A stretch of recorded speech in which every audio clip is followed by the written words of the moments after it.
আপন হতে বাইরে সকলকে সুস্বাগতম। আন্তরিক শ্রদ্ধা ও ভালোবাসা জানাই। পৃথিবীর অধিকাংশ মানুষের মুখে একটা অভিযোগ, মন চঞ্চল, কি করব। তাই চঞ্চল মনকে বেঁধে রাখার অনেক উপায় বলেছেন ঠাকুর শ্রীরামকৃষ্ণ। যেমন ভক্তদের বলতেন, ধ্যান করবার সময় ভাববে যেন মনকে রেশমির রশ্মি দিয়ে ইষ্টের পাদপদ্মে বেঁধে রেখেছ, যেন সেখান থেকে আর কোথাও যেতে না পারে। চঞ্চল মনকে বশে আনবার জন্য অনেকে জপের সঙ্গে মূর্তিকে যোগ করে দেয়। যেমন মনকে বলা হলো, তুমি কামার পুকুরে শ্রীরামকৃষ্ণের মূর্তি দেখে 100বার জপ করো, তারপর জয়রামবাটিতে শ্রীমায়ের মূর্তিতে 100বার, দক্ষিণেশ্বরে কালী 100বার, কৃষ্ণ 100বার, শিব 100বার, ঠাকুরের ঘরে 100বার, নহবতে মায়ের সামনে 100বার, পঞ্চবটিতে 100বার, কাশীপুরে 100বার এবং বেলুড় মঠে ঠাকুরের সামনে 100বার জপ করলে 1000 বার জপ হয়ে যাবে। চঞ্চল মন খেলতে ভালোবাসে। এও তেমনি একটা জপ নিয়ে ঠাকুরের নানাবিধ রূপের সঙ্গে জপের খেলা, রূপের সঙ্গে খেলতে হবে। দীক্ষাকালে গুরু উপদেশ দিয়ে বলেন, সকাল সন্ধ্যায় নিত্য নিয়মিত জপ ধ্যান করবে। এবার জপকে কার্যকরী করতে গেলে 3টে জিনিস দরকার: নিষ্ঠা, নিয়ম এবং ক্ষণ রক্ষা। নিষ্ঠা, ঠাকুরের কথায় ঠাকুরের উপদেশে বিশ্বাস, গুরুদেবের প্রতি ভালোবাসা। নিয়ম, একটা সময় ধরে, যেমন সকাল সন্ধ্যা এইভাবে সময় ধরে নিয়ম করে করা। ক্ষণ রক্ষা, ক্ষণ রক্ষাটা একেবারে গুরুত্বপূর্ণ ব্যাপার।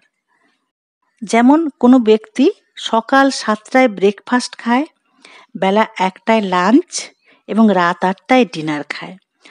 গত 40-50 বছর ধরে সে ওইভাবেই রুটিন পালন করছে। ওই 3 সময় তার পাকস্থলী খাদ্যের জন্য প্রস্তুত থাকে। ঠিক তেমনি ঠিক সময়ে যদি আমরা জপ করি, একটা বিশেষ সময় ধরে, বিশেষ ক্ষণ ধরে, মন ভগবানের সান্নিধ্যের জন্য তা তৈরি থাকে। গোপীনাথ কবিরাজ বলেছেন, ক্ষণ রক্ষা মানে আপনি একটা নিয়ম করে নিলেন জপ করার জন্য ভোর 4টের সময় বসবো। ঠিক 4টের সময় বসতে হবে। 4টার সময় যদি আপনি 1,00,000 টাকাও যায় আপনার, তাহলেও আপনাকে 4টার সময়ে বসতে হবে। যদি নাও বসতে পারেন, তাহলে বাবা বসতে পারলাম না বলে স্মরণ করতে হবে। কিন্তু সেই 1 মিনিটের জন্য চিন্তা করতে হবে। ক্ষণ রক্ষা করা বড় কঠিন জিনিস। তবে ক্ষণ রক্ষা করতে পারলে তবে ভগবান এসে যাবেন। অন্য সময় বেশিক্ষণ বসুন, কিন্তু এই ক্ষণটাকে ভুলবেন না। মুসলমানরা যেমন করে, যখন রাস্তা দিয়ে চলে, নামাজ পড়বার সময় হলেই ওইখানেই বসে পড়ে। সেখানে কোনো মসজিদের দরকার করে না, কিছু দরকার করে না। ক্ষণকে রক্ষা করতে না পারলে 10 ঘন্টা 20 ঘন্টা পরিশ্রম করলেও কিছু হয় না। কত রকমের প্রতিবন্ধক আসে, সেসব এসে পড়ে। ক্ষণে তা হয় না। ক্ষণটা হচ্ছে কালের নাশক।